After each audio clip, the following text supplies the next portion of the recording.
Olá, vou continuar a leitura e os comentários do artigo Dinâmica do pH da água em tanques de aquicultura, segunda parte. Artigo de autoria do Dr. Professor Claude Boyd, da Universidade de Auburn, no Alabama. Esse artigo ele foi publicado em 2013 na Responsible Seafood Advocate. Temos o sumário do artigo que nos mostra o seguinte. Na primeira parte, após a introdução, nós falamos sobre pH das águas naturais, acidez e basicidade da água. Vamos continuar com flutuações diárias do pH da água em tanques de aquicultura, variações entre o pH da água superficial e de fundo, fotossíntese e alcalose. 7. Processos naturais que levam à acidificação da água, como obter leituras confiáveis do pH e considerações finais. Certo? Vamos em frente.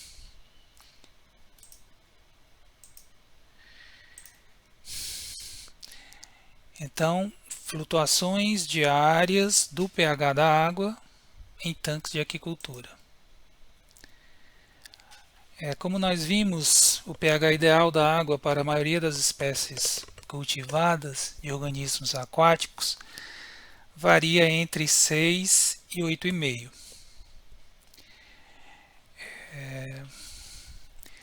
Valores de pH abaixo da faixa ideal para a espécie vão resultar em retardo de crescimento, queda na sobrevivência e aumento na susceptibilidade às doenças.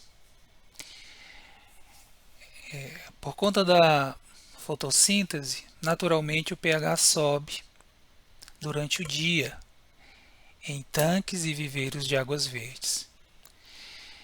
Elevações de pH até 8,5 geralmente não causam nenhum estresse às espécies comercialmente cultivadas de peixe e camarão. Eles já estão adaptados a essas flutuações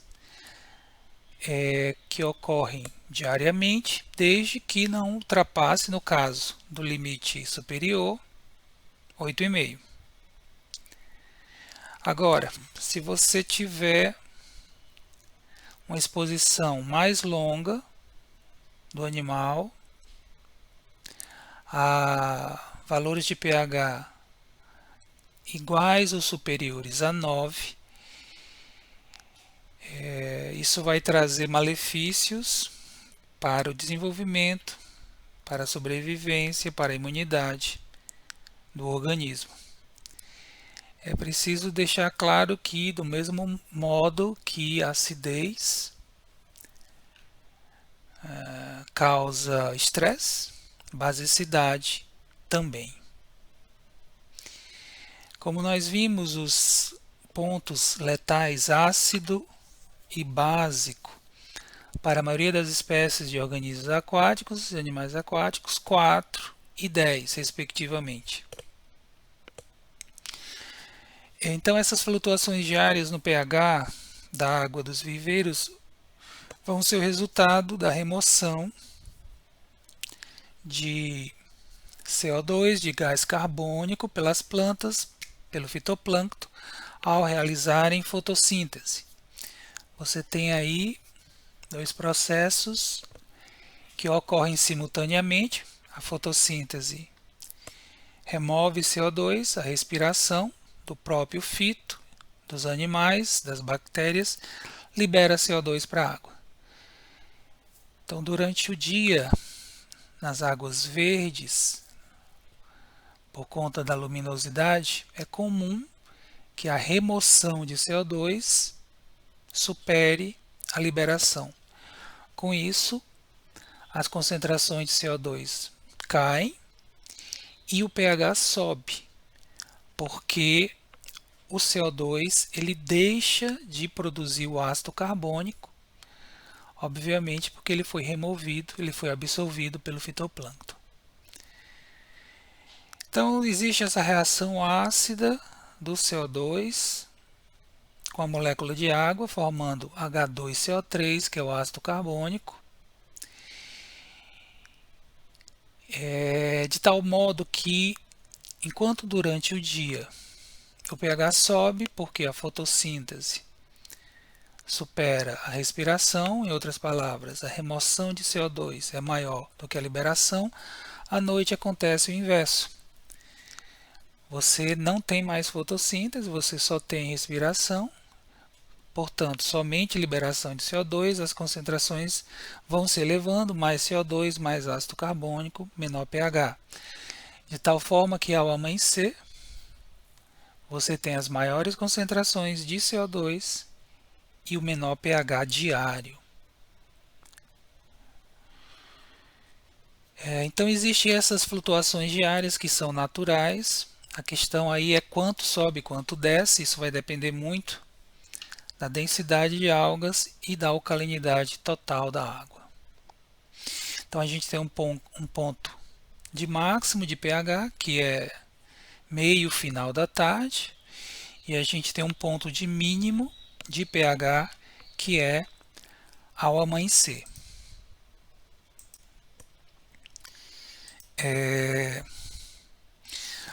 Se você tiver grandes densidades fitoplantônicas e ao mesmo tempo uma baixa alcalinidade, ou seja, águas pobremente tamponadas para pH, você tem a receita para a ocorrência de grandes flutuações ou alterações diárias de pH, porque vai haver rápida remoção de CO2 pelo fito.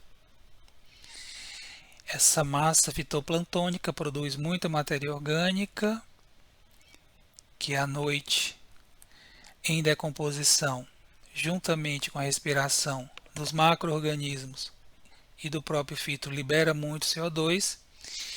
Como a alcalinidade é baixa, vão haver grandes elevações de pH durante o dia e grandes quedas durante a noite. Como o sistema mais utilizado de aquicultura comercial no mundo, em águas verdes, viveiros semi-intensivos,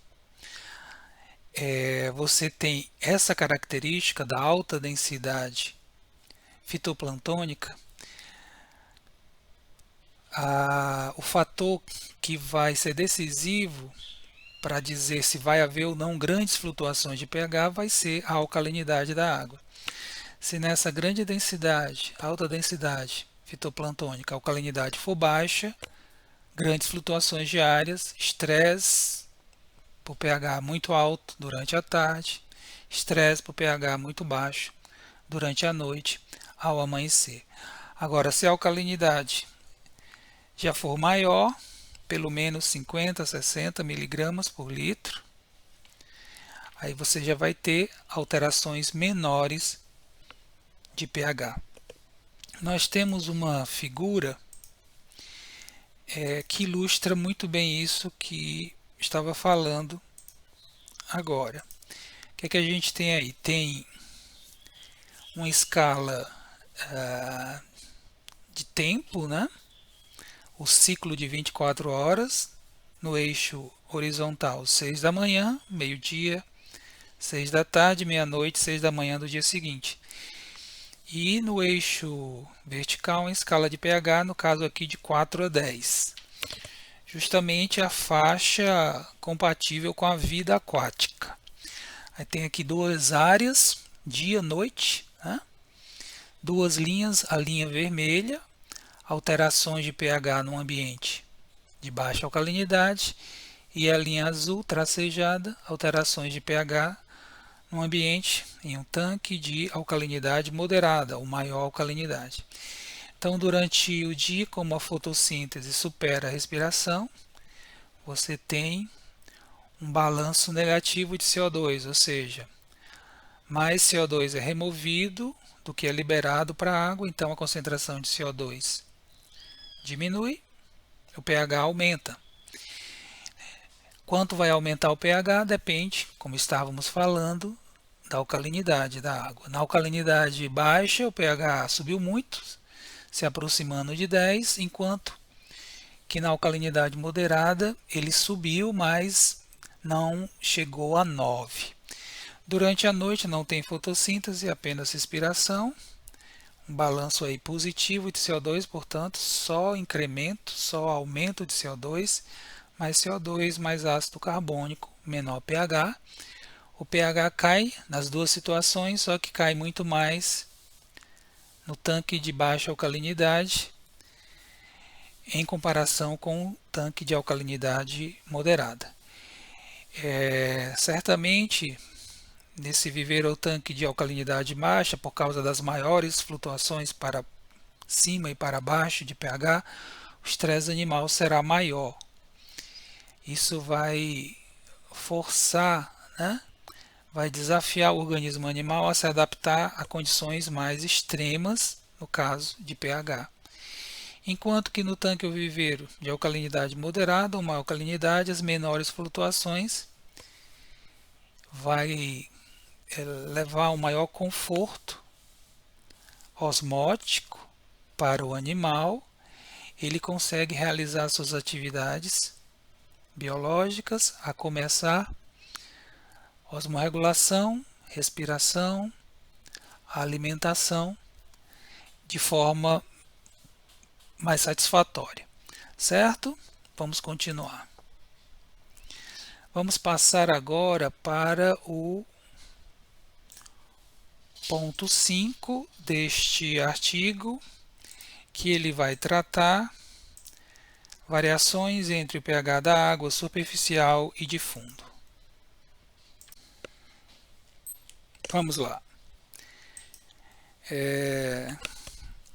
Como nós vimos, o pH vespertino é o pH mais alto do ciclo diário de pH. E pode existir diferença entre leituras de pH da água superficial e de fundo, porque com a mudança na luminosidade, a queda na luminosidade aquática, à medida que a profundidade aumenta na coluna d'água, a taxa fotossintética diminui.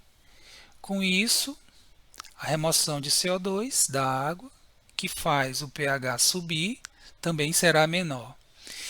Em outras palavras, como na água superficial você pode ter uma taxa fotossintética maior do que na água de fundo, é o padrão esperado. Por conta disso, o pH dessa água, que apresenta essa estratificação de densidade de algas, né? De tal forma que você tem uma maior taxa fotossintética na superfície em relação ao fundo, essa água vai apresentar água superficial vai apresentar um maior pH em relação à água de fundo. Uma exceção a esse padrão, água superficial com pH maior do que água de fundo, é quando você tem águas claras, em que a luminosidade aquática no fundo ela leva ao desenvolvimento de vegetais bentônicos, de algas bentônicas, que ao realizarem fotossíntese farão com que o pH da água de fundo seja maior do que da água superficial. Então a explicação é semelhante, só que muda a ordem, né?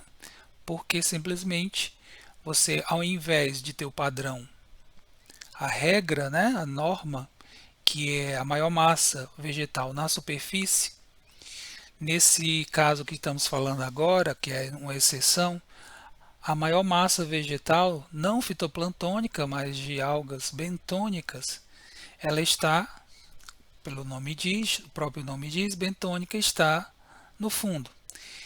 De tal modo que a maior remoção de CO2, fazendo com que o pH se eleve mais, acontece no fundo e não na superfície.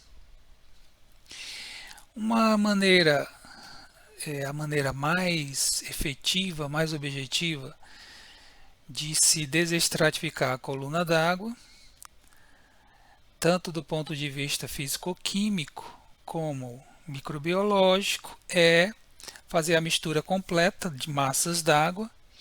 Como os viveiros e tanques são ecossistemas aquáticos rasos, os aeradores mecânicos eles são capazes de fazer essa mistura total e, desse modo, evitar que haja essas diferenças de pH entre a superfície e fundo. Você vai ter um ambiente homogêneo em relação ao pH. Pessoal, vamos dar uma paradinha aqui. Eu estou fazendo agora vídeos mais curtos, né, para ver se não fica tão cansativo, né? Então, vídeos de 15 a 20 minutos. Como nós já estamos aí com 16 minutos, eu vou dar uma paradinha. Aí continuo e finalizo esse artigo sobre a dinâmica do pH de tanques de aquicultura no próximo, na terceira e última parte, quando a gente vai falar sobre fotossíntese e alcalose, processos naturais que levam à acidificação da água, como obter leituras confiáveis de pH e considerações finais, certo? Então, até já.